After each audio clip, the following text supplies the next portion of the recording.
Litre পরিষ্কার নিয়ে বরাবরই গুরুত্বপূর্ণ সহকারে সবার কাছে ভিডিও পোস্ট করা হয়েছে। এছাড়া হচ্ছে লিটারের গুরুত্ব অনেক ভিডিওতে ব্যাখ্যা করা হয়েছে। যারা খামার করছেন তারা জানেন লিটারের গুরুত্ব, বিশেষ করে শীতের মধ্যে কেমন লিটার কতটা ইম্পর্টেন্ট মুরগি ভালো করার জন্য। লিটার যার ভালো আছে অবশ্যই তারা 90% লোকই মুরগি ভালো করতে পেরেছে, এবং লিটার যাদের খারাপ অন্য বিষয়ে পরিশ্রম করার পরও এবং হচ্ছে অধিক মাত্রায় ওষুধপাতি এগুলো দেওয়ার পরেও মুরগি কিন্তু ভালো করতে পারেনি। সেক্ষেত্রে ওষুধ একদিকে, আর একদিকে হচ্ছে লিটার, যা হচ্ছে ওষুধের থেকে অধিক মাত্রায় কাজ করতে সক্ষম। এটা বারবার প্রমাণিত, যারা খামার করছেন তারা অলরেডি জানেন। তো সুপ্রিয় দর্শক, আজকে আলোচনা হবে লিটার পরিষ্কার এবং লিটার মিক্সিং নিয়ে। তো অন্তর্বর্তী চ্যানেলের পক্ষ থেকে এ বিষয়ে কথা বলতেছি আমি অন্তর। আশা করছি সবাই পুরো ভিডিওটা দেখবেন, আর আশা করতেছি সবারই উপকারে লাগবে।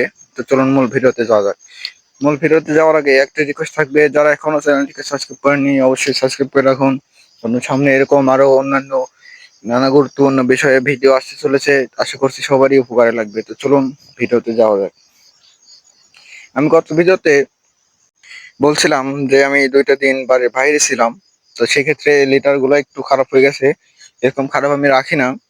তো দেখতেই পাচ্ছেন এদিকে খারাপ হয়ে গেছে, এই পাশেরটুকু আমি হচ্ছে অলরেডি পরিষ্কার করে এবং হচ্ছে মিক্সিং করছি। তো আমি ভাবলাম যে হচ্ছে দর্শকের উদ্দেশ্যে অবশ্যই একটা ভিডিও করা উচিত। তো এখানে আমি যেটাতে লিটার হচ্ছে উঠাই সেটা হচ্ছে ঘর প্লাস্টার করার জন্য যে হচ্ছে ইয়েগুলো পাওয়া যায়, আমরা এদিকে কন্যা বলি। এগুলা দিয়ে কিন্তু উঠানো খুব সুবিধা হয়, এগুলো পাতলা হয় এবং ধারালো হয়, উঠানো খুব তাড়াতাড়ি হয়ে যায়। তো দেখতেই পাচ্ছেন আমি এগুলো উঠাচ্ছি, এবং উঠানোর পরে যে দোলা দোলা যেগুলো আছে এগুলা খামারের মধ্যে রেখে কোনো রকম লাভ নেই। এইগুলার যদি হচ্ছে আপনি খামারের মধ্যে রাখেন, এরপর যদি নতুন ঘুণ দেন, সেটা কিন্তু আপনার ভালো একটা রেজাল্ট দিবে না। তো অবশ্যই এইগুলো কিন্তু বাইরে ফেলে দিতে হবে। আর বাইরে ফেলে দেওয়ার পর যে ঘুণটা থাকলো দেখতে পাচ্ছেন কালার একদম নষ্ট হয়ে গেছে, অবশ্যই ঘুণের উপর কিন্তু নতুন ঘুণ মিক্সিং করতে হবে। তো এইসব মিক্সিং নিয়ে আরো একটা ভিডিও থাকবে।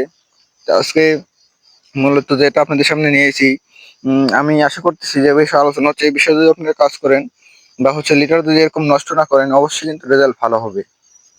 লাস্ট 28 দিন মুরগির বয়সে আমার মুরগির ওয়েটটা হয়েছে, ওয়েটটা হচ্ছে ছিল 450 গ্রাম এভারেজ, যেখানে আমাদের কোম্পানির ডিমান্ড থাকে হচ্ছে 1283 গ্রাম। আমি বইটা একদিন হচ্ছে আপনাদের সরাসরি খুলে আপনাদের মাঝে শেয়ার করব। এছাড়া হচ্ছে এই চালানে কিরকম লাভ হলো এসব সম্পর্কে একটা ভিডিও অবশ্যই থাকবে মুরগি বিক্রি করার পরে। তো সুপ্রিয় দর্শক, লিটার সবসময় ভালো রাখতে হবে। এটা যদি ভালো রাখেন, আপনি লাস্ট 10 দিন, 25 থেকে 35 দিন আশা করতেছি আপনি 1 কেজির উপরে ওয়েট পাবেন, 1 কেজি 1200 ওয়েট পাবেন। আরো বিশেষ করে শীতের মধ্যে মুরগি ভালো হয়, তো এই সময়টায় অবশ্যই ভালো পাবেন। আপনি আমার মুরগির সাইজগুলো দেখলে অবশ্যই বুঝতে পারছেন যে মুরগি কতটা সুন্দর আছে, আর মুরগির সাইজগুলো কেমন আছে, সবগুলো প্রায় এক সাইজ। এবারও প্রতিবন্ধী হয়েছে, কিন্তু জাস্ট দুইটা, এতগুলো মুরগির মধ্যে 2-3টা এটা স্বাভাবিক, এগুলো থাকে 2-3টা 5টা 10টা, এগুলো স্বাভাবিক। তো সুপ্রিয় দর্শক, আজকের মতো এই ছিল। আগামী দিনে ভিডিও দেখার আমন্ত্রণ জানিয়ে শেষ করতেছি। অবশ্যই চ্যানেলটিকে সাবস্ক্রাইব করবেন। ধন্যবাদ।